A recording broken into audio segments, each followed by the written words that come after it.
Ce midi, un hommage sera rendu à Robert Badinter à Paris, place Vendôme. Est-ce que vous y serez déjà? Oui, bien sûr, j'y serai. Je suis invité par l'Élysée et surtout par la famille, par Elisabeth Badinter. Je connaissais bien Robert Badinter.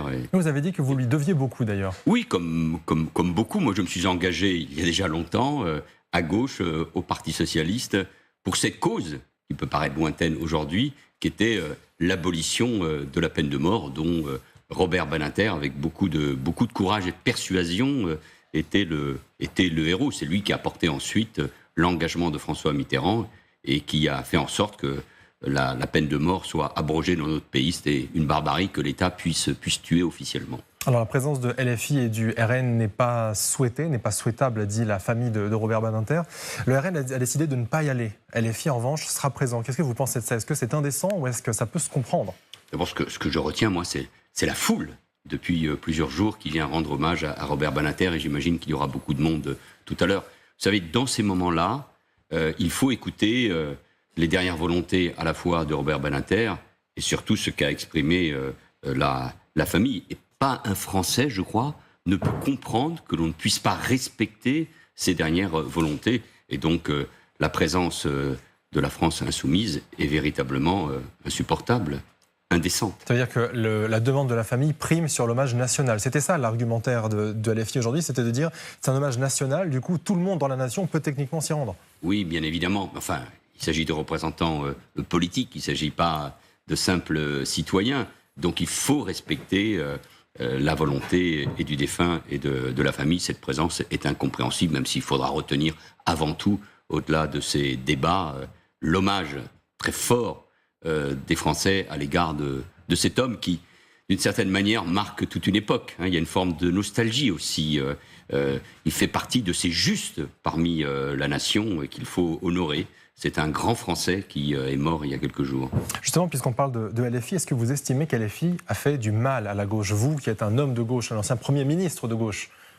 J'avais déjà, il y a plus de 10 ans, souligné qu'il y avait des gauches irréconciliables, que la France insoumise et Jean-Luc Mélenchon n'avaient rien à voir avec la gauche de gouvernement, la gauche réformiste, la gauche républicaine surtout, s'est éloignée de nos valeurs.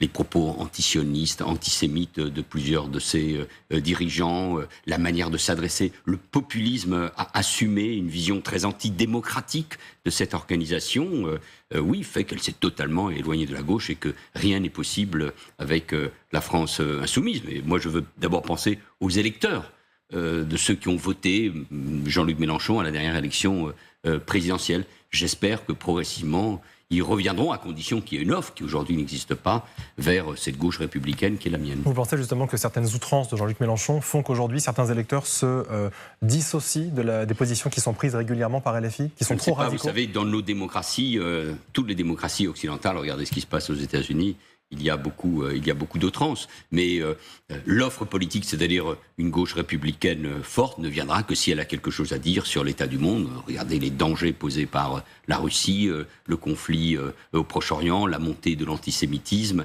les sentiments profonds d'inégalité qui taraudent le pays, les fractures que nous connaissons en France. Donc il faut une réponse, il faut une alternative à la victoire aujourd'hui annoncée, programmée de Marine Le Pen. Donc j'espère qu'il y aura une gauche, comme il faut qu'il y ait aussi une droite républicaine forte qui offre aux Français des perspectives, de l'espoir. Mais si vous l'espérez dans un futur proche, ça veut dire qu'il n'y en a pas actuellement. Pour vous, la gauche républicaine, elle n'est pas à la hauteur, le PS notamment? Il suffit de voir les dernières enquêtes d'opinion, les résultats surtout lors de la dernière élection présidentielle. C'est une évidence que les extrêmes, la polarisation extrême, domine aujourd'hui la vie politique et démocratique de notre pays. Et c'est inquiétant qu'on puisse avoir seulement cette offre. Donc oui, il faut y travailler. En tout cas, ceux qui demain se présenteront à des élections, il ne suffit pas d'être contre Madame Le Pen. Il faut offrir, encore une fois, une perspective aux Français, notamment sur cette question fondamentale, sur ces questions fondamentales,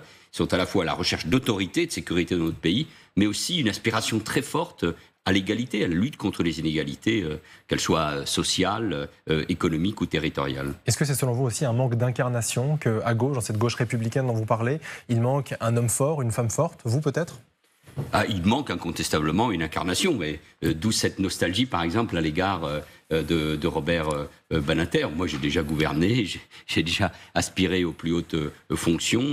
J'imagine qu'il y aura demain des hommes ou des femmes qui essaieront de représenter cet espoir. En tout cas, moi, par mes prises de parole, par mes écrits, je veux évidemment y contribuer.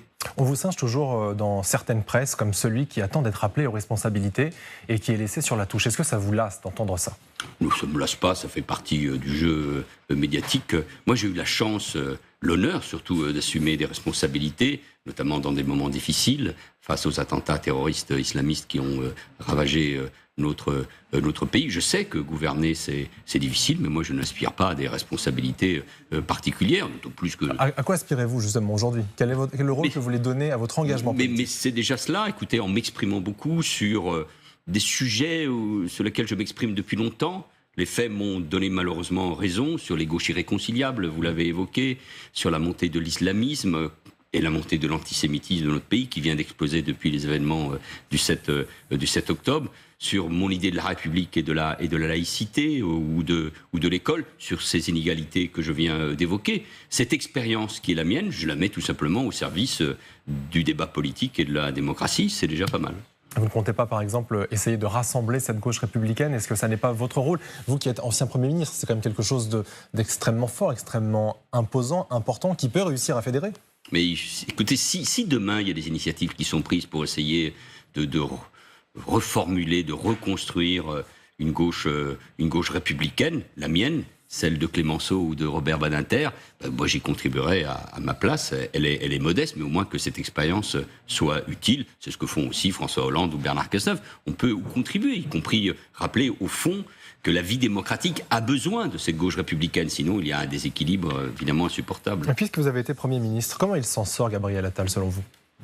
Écoutez, il a du talent. C'est très frais, jusque-là, il est vrai. Mais... Oui, il a du talent, il communique, il est sur le terrain, et moi je ne peux que lui souhaiter bonne chance. Mais ce qui compte surtout, c'est de répondre aux problèmes du pays. Sa nomination n'a rien changé, évidemment, aux angoisses, au pessimisme de nos compatriotes, à la situation politique, le fait qu'il n'y ait pas une majorité absolue à l'Assemblée nationale de la part du camp présidentiel. Et donc, sa tâche est difficile. Donc, être jeune, est-ce que c'est un atout ou c'est un handicap, selon vous ? Quand on est jeune, on pense que c'est un atout.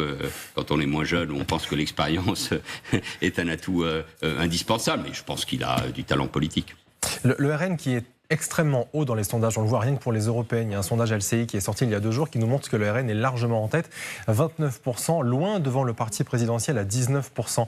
Est-ce qu'on doit s'en inquiéter selon vous ou est-ce qu'on a tout simplement intégré désormais le RN dans le paysage politique classique ? Non, il est dans le paysage politique déjà depuis classique, je dis bien classique. Années. Oui, j'ai bien compris. Il se nourrit, moi je crois, à la fois des angoisses et des craintes des Français, des peurs, mais il se nourrit aussi la faute d'alternatives. De clarté. Donc j'espère que demain, dans un débat, on pourra interroger le Rassemblement national et Mme Le Pen ou M. Bardella sur son programme économique qui mènera le pays à la ruine, sur sa vision de l'Europe, ses liens avec l'AfD, c'est-à-dire le parti néo-nazi allemand, ses relations avec M. Poutine, ses mesures sur toute une série de sujets qui intéressent les Français, pouvoir d'achat, sécurité, école, etc.